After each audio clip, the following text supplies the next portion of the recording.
Tuesday, I can't sleep. Wednesday too. The day's Wednesday. Wednesday break my heart. Wednesday morning. Wednesday happy days.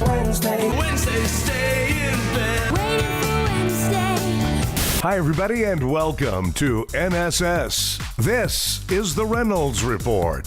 TV actresses Felicity Huffman and Lori Loughlin are among dozens of people charged with paying bribes to get their kids into top universities. This in a widespread college admissions scam. More than 50 people have been indicted in the scheme that allegedly involves students gaining entrance to top-tier schools, including Stanford, UCLA, Yale, and Harvard, as recruited athletes regardless of their athletic ability. Here's Andrew Lelling, the U.S. Attorney for the District of Massachusetts, talking about the scheme. 50 people nationwide, 2 SAT or ACT exam administrators, 1 exam proctor, 1 college administrator, 9 coaches at elite schools, and 33 parents. Between roughly 2011 and 2018, wealthy parents paid Singer about $25 million in total to guarantee their children's admission to elite schools.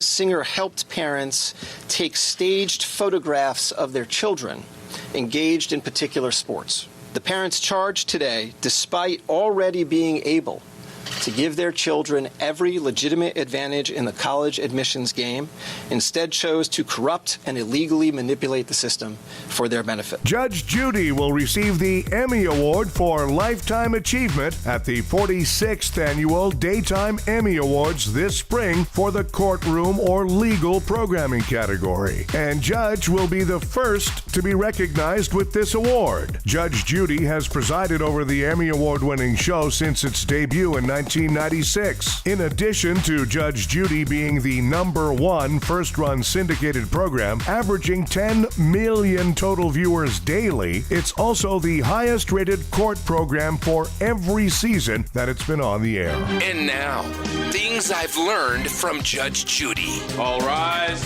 What about your mother? When she died, did you go to the funeral? Yes, I did. You remember the funeral? When was it? Did we have the funeral? You asking your sister April. when your mother died? You're putting me on the spot here. How many God, mothers did you have? I would know the month and year my mother died. Put your hand down. I know. All right. Did you go to the funeral? Yes, I did go to Did your husband go to the funeral? Yes, he did. Did he wear a shirt like that? No, he didn't. Of course not. Because he knew better. Because it was disrespectful. No. It's different. It's because we loved my mother and we wanted to do something for my mother. We don't love you. So that's just... Well, I got news for you. I love the people that I love too, Miss Brands. Yes. I love the people that I love too. But clearly you know the difference between right and wrong. And the idiot that you're married to knows the difference between right and wrong. Because when you went to your mother's funeral, he was smart enough, and you were smart enough to say, let's dress appropriately out of respect for my mother. And all I'm suggesting to you is, when you go to a courthouse, you're not supposed to be dressed for the beach.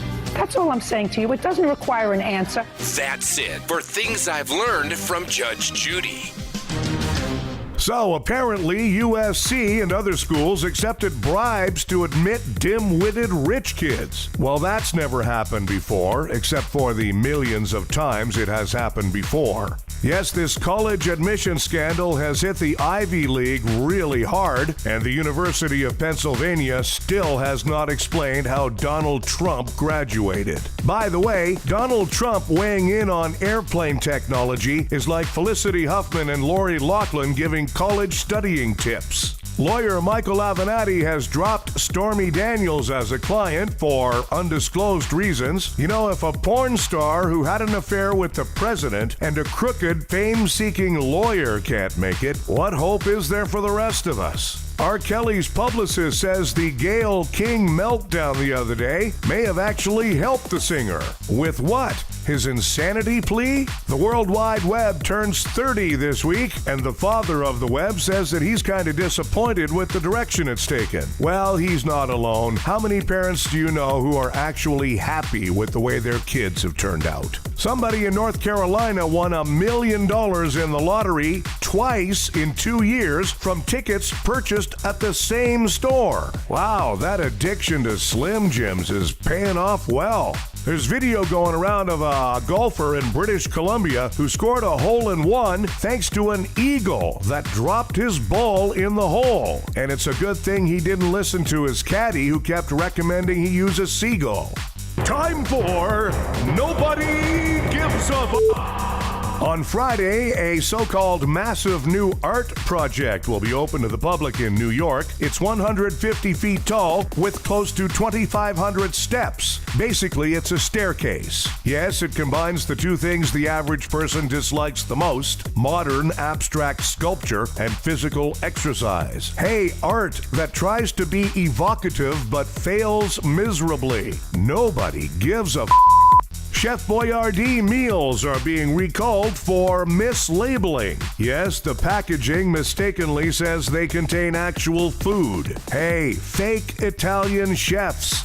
Nobody gives a A cow escaped its enclosure at a Houston rodeo and wandered up into the stands. To be fair to the cow, it is hard to ignore the smell of a good stadium hot dog. Hey, rogue bovines. Nobody gives a Thanks, everybody. We have a new episode of the Reynolds Report for you every weekday. Be sure to check out NSS Live, starring Frank D'Angelo, Tuesdays and Thursdays for NSS Live.